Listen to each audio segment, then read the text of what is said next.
Sri Aurobindo's Savitri, a legend and a symbol. Book 10, the Book of the Double Twilight. Canto 2, the Gospel of Death and Vanity of the Ideal.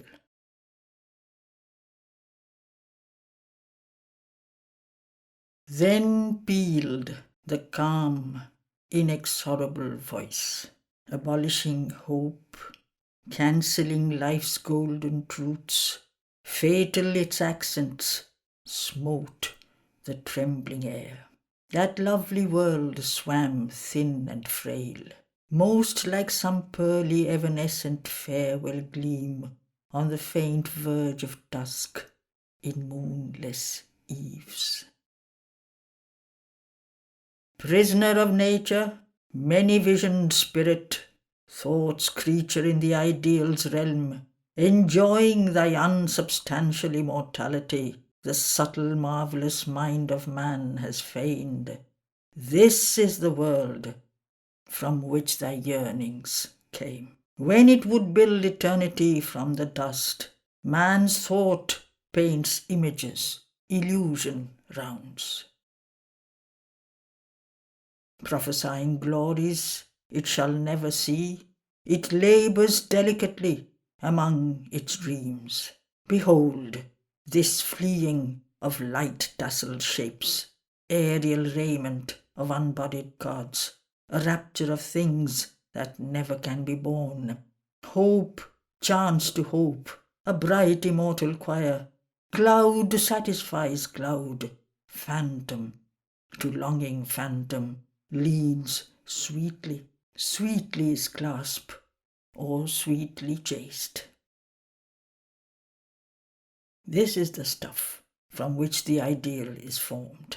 Its builder is thought, its base the heart's desire. But nothing real answers to their call. The ideal dwells not in heaven nor on the earth. A bright delirium of man's ardour of hope, drunk with the wine of its own fantasy. It is a brilliant shadow's dreamy trail.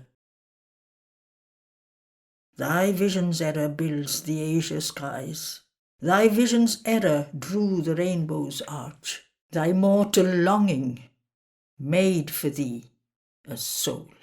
This angel in thy body thou call'st love, who shapes his wings from thy emotions' hues, in a ferment of thy body has been born, and with the body that housed it, it must die. It is a passion of thy yearning cells. It is flesh that calls to flesh to serve its lust. It is thy mind that seeks an answering mind, and dreams awhile that it has found its mate. It is thy life that asks a human prop to uphold its weakness lonely in the world, or feeds its hunger on another's life.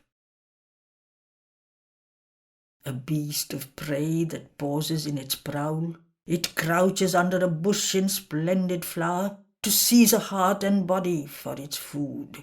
This beast thou dream'st immortal and a god. O human mind, vainly thou torturest an hour's delight to stretch through infinity's long void and fill its formless, passionless gulfs, persuading the insensible abyss to lend eternity to perishing things, and twixt the fragile movements of thy heart with thy spirit's feint of immortality. All here emerges, born from nothingness. Encircled it lasts by the emptiness of space, a while upheld by an unknowing force, then crumbles back into its parent naught. Only the mute alone can forever be. In the alone there is no room for love. In vain to clothe love's perishable mud, thou hast woven on the immortal's borrowed loom the ideal's gorgeous and unfading robe. The ideal, never yet was real made. Imprisoned in form, that glory cannot live. Into a body shut, it breathes no more.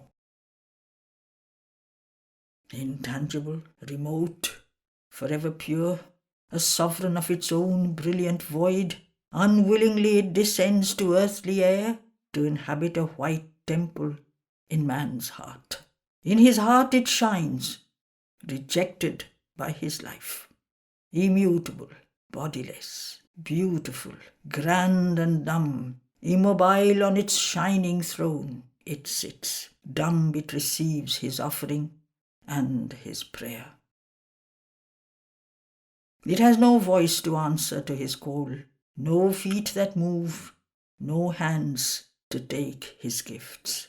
Aerial statue of the nude idea, virgin conception of a bodiless God, its light stirs man, the thinker, to create an earthly semblance of diviner things. Its hued reflection falls upon man's acts. His institutions are its cenotaphs. He signs his dead conventions with its name. His virtues don the ideal sky robe and a nimbus of the outline of its face.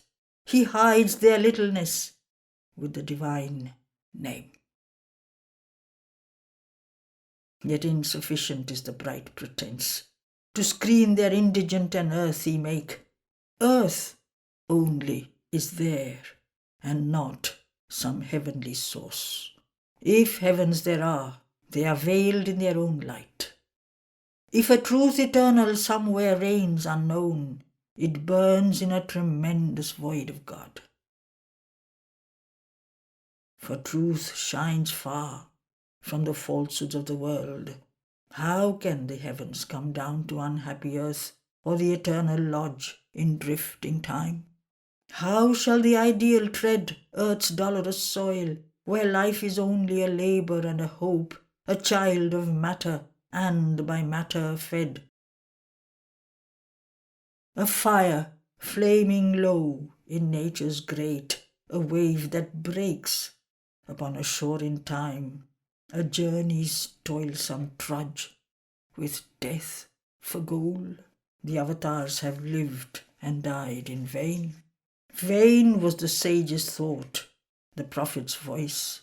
In vain is seen the shining upward way. Earth lies unchanged beneath the circling sun. She loves her fall, and no omnipotence her mortal imperfections can erase. Force on man's crooked ignorance, heaven's straight line, or colonize a world of death with gods. O traveller in the chariot of the sun, high priestess in thy holy fancy's shrine, who with a magic ritual in earth's house worshippest ideal and eternal love, what is this love thy thought has deified, this sacred legend and immortal myth? It is a conscious yearning of thy flesh.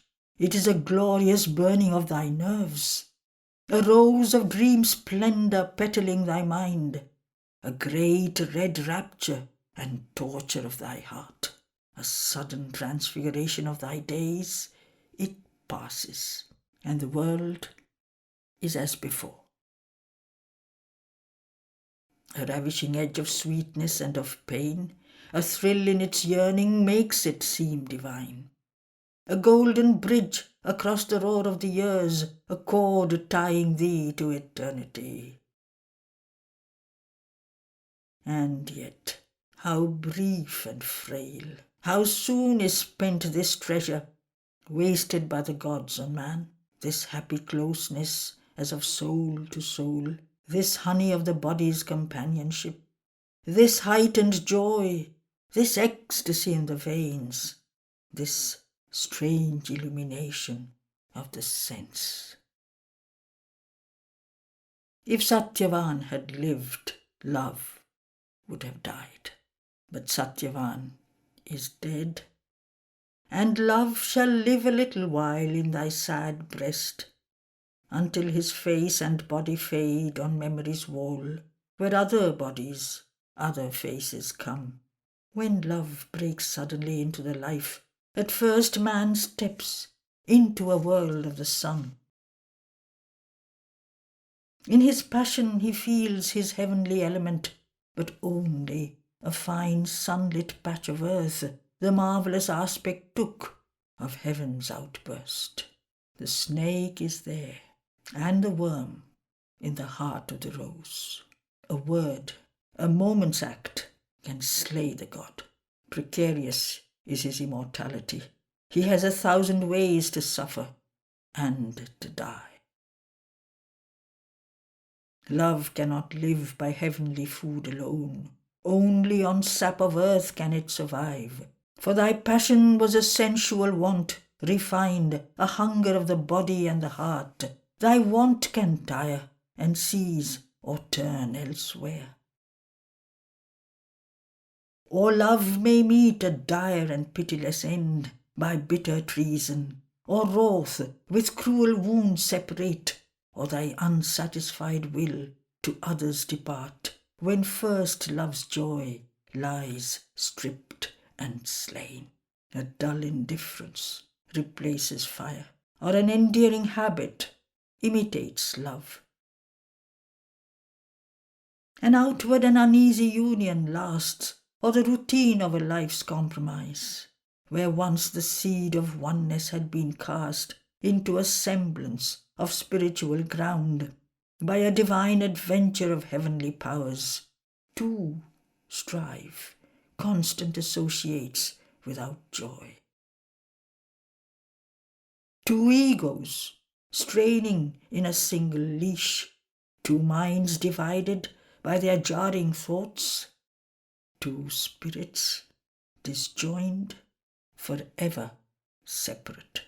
Thus is the ideal falsified in man's world. Trivial or sombre, disillusion comes. Life's harsh reality stares at the soul. Heaven's hour adjourned flees into bodiless time.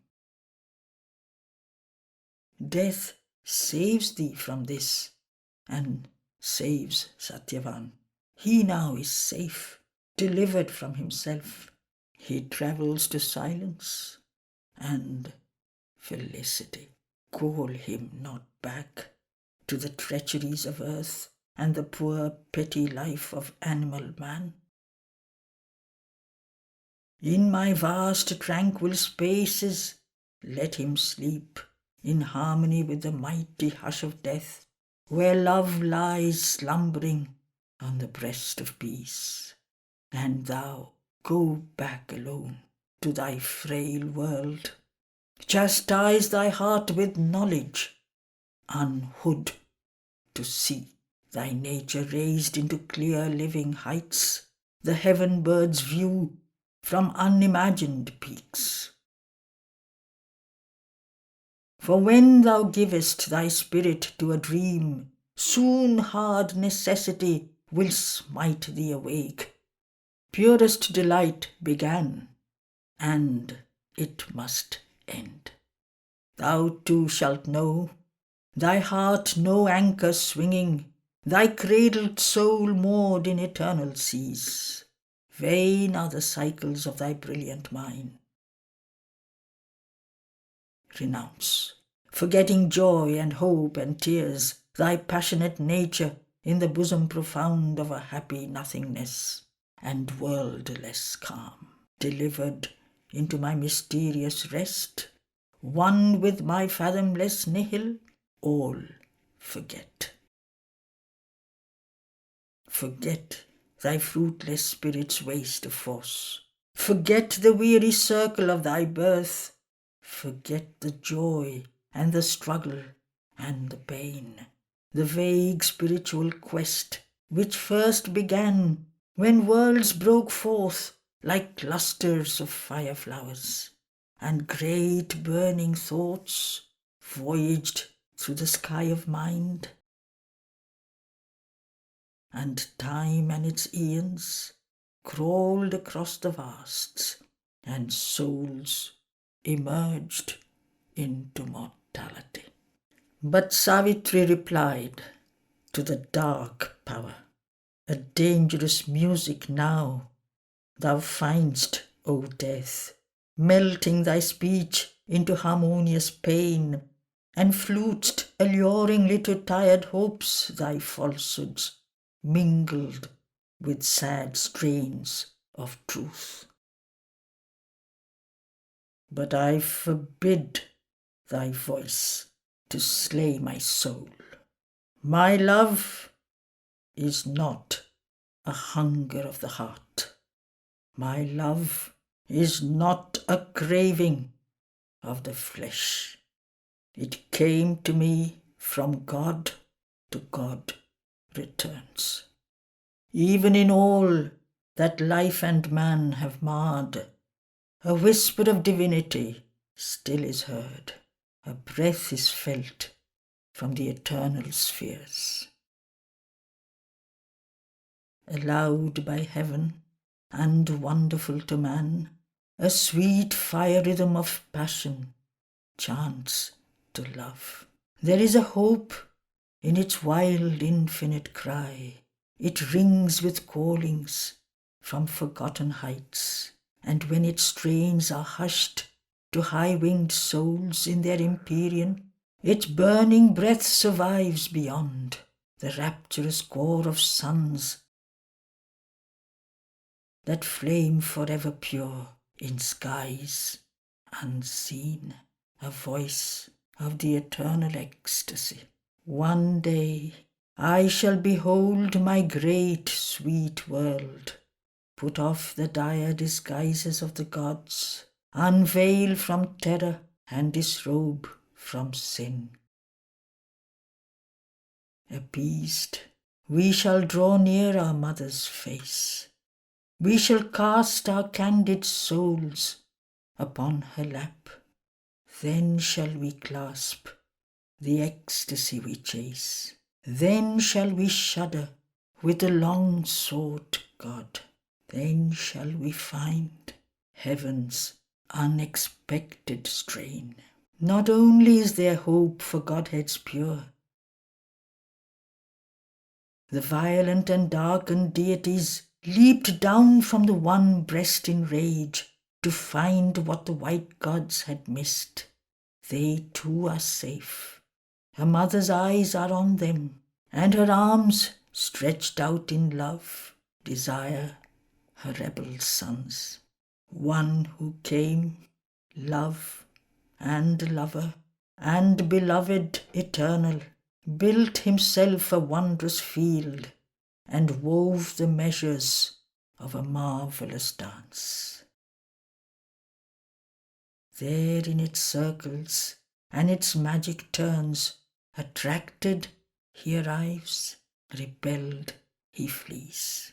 In the wild devious promptings of his mind, he tastes the honey of tears and puts of joy repenting, and has laughter and has wrath, and both are a broken music of the soul which seeks out reconciled its heavenly rhyme. Ever he comes to us across the years, bearing a new sweet face that is the old. His bliss laughs to us, or it calls concealed, like a far-heard unseen entrancing flute from moonlit branches in the throbbing woods, tempting our angry search and passionate pain. Disguised the lover seeks and draws our souls. He named himself for me, Guru Satyavan.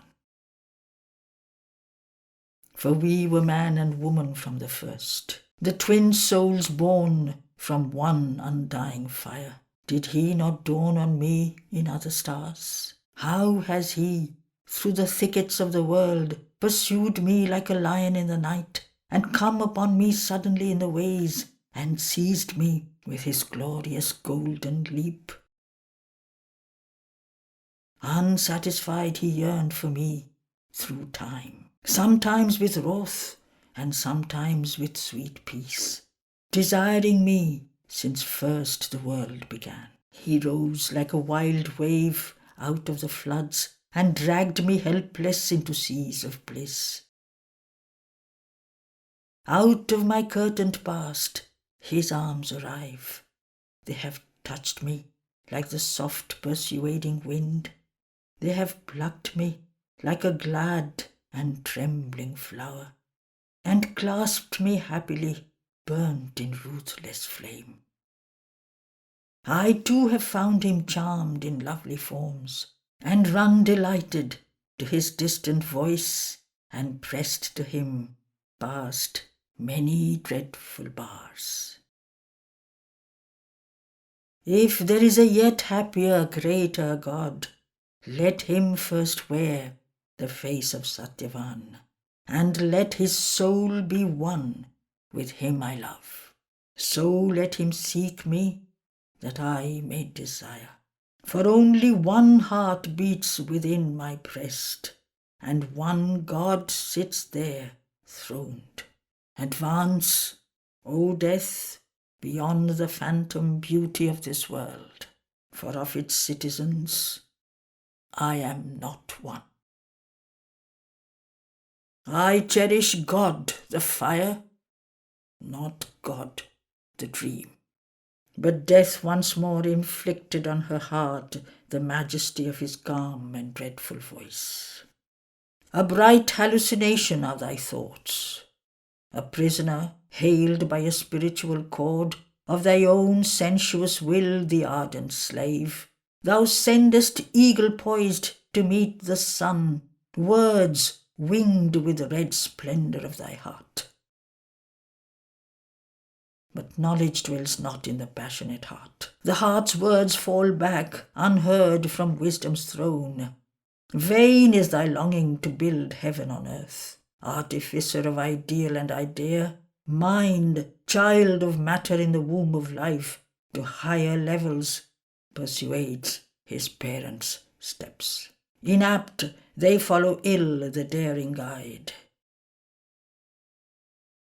But mind, a glorious traveller in the sky, walks lamely on the earth with footsteps slow.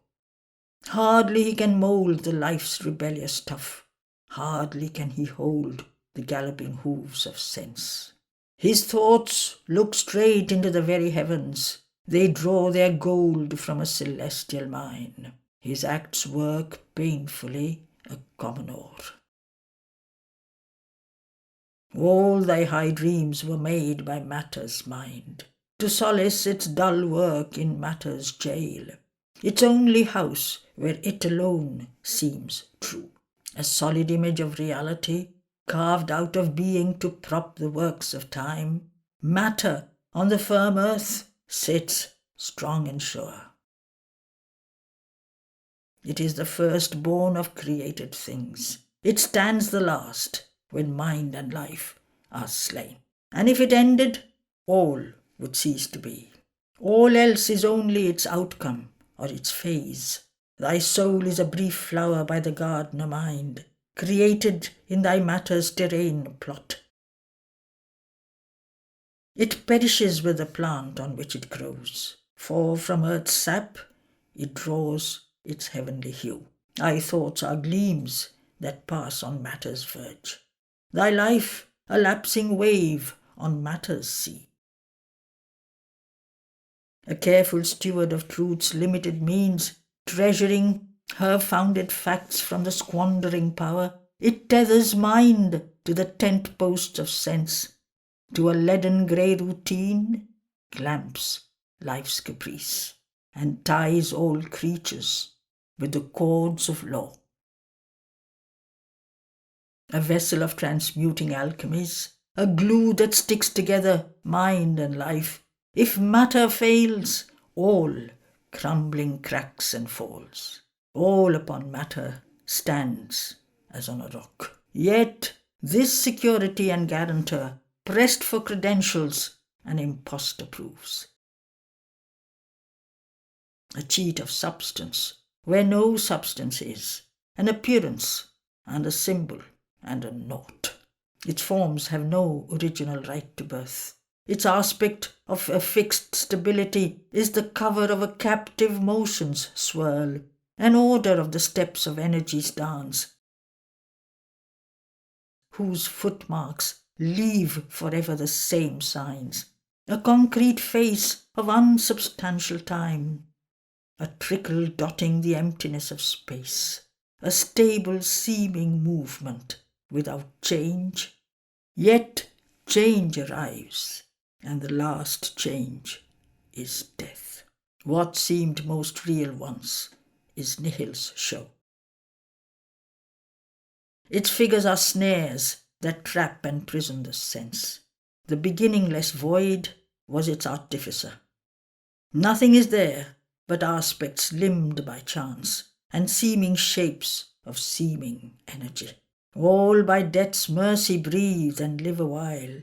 All think and act by the inconscient's grace. Addict of the roseate luxury of thy thoughts, turn not thy gaze within thyself to look at visions in the gleaming crystal mind. Close not thy lids to dream the forms of gods. At last to open thy eyes, consent, and see the stuff of which thou and the world are made. Inconscient in the dumb inconscient void, inexplicably a moving world sprang forth a while secure. Happily insensible, it could not rest content with its own truth. For something on its nescient breast was born, condemned to see and know, to feel and love. It watched its acts, imagined a soul within. It groped for truth and dreamed of self and God. When all unconscious was, then all was well. I, death, was king, and kept my regal state, designing my unwilled, unerring plan, creating with a calm, insentient heart, in my sovereign power of unreality, obliging nothingness to take a form. Infallibly my blind unthinking force, making by chance a fixity like fate, by whim the formulas of necessity, founded on the hollow ground of the inane, the sure bizarrery of nature's scheme. I curved the vacant ether into space. A huge expanding and contracting breath harboured the fires of the universe. I struck out the supreme original spark and spread its sparse ranked armies through the inane, manufactured the stars from the occult radiances, marshalled the platoons of the invisible dance. I formed earth's beauty out of atom and gas, and built from chemic plasm the living man. Then thought came in and spoiled the harmonious world. Matter began to hope and think and feel. Tissue and nerve bore joy and agony. The inconscient cosmos strove to learn its task. An ignorant personal God was born in mind, and to understand, invented reason's law. The impersonal vast throbbed back to man's desire. A trouble rocked the great world's blind still heart, and nature lost her wide immortal calm. Thus came this warped, incomprehensible scene of souls enmeshed in life's delight and pain, and matter's sleep and mind's mortality.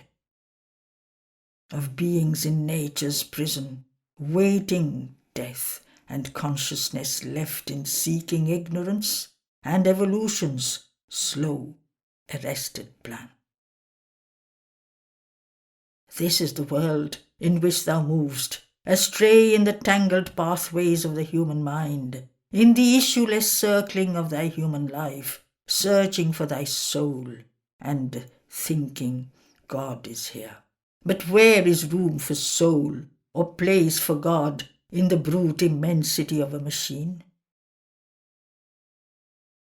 A transient breath thou takest for thy soul, born from a gas, a plasm, a sperm, a gene, a magnified image of man's mind for God, a shadow of thyself thrown upon space.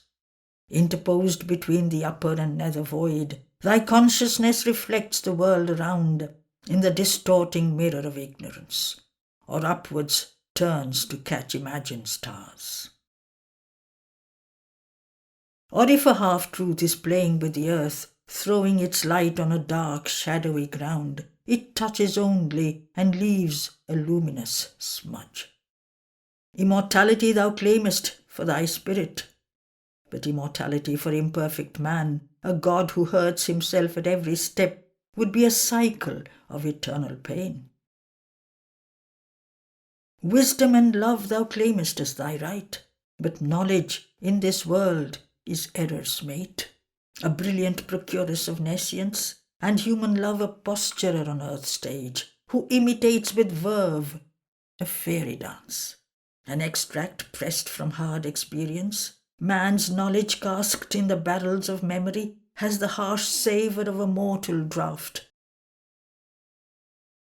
A sweet secretion from the erotic glands, flattering and torturing the burning nerves. Love is a honey and poison in the breast, drunk by it as the nectar of the gods. Earth's human wisdom is no great browed power, and love no gleaming angel from the skies.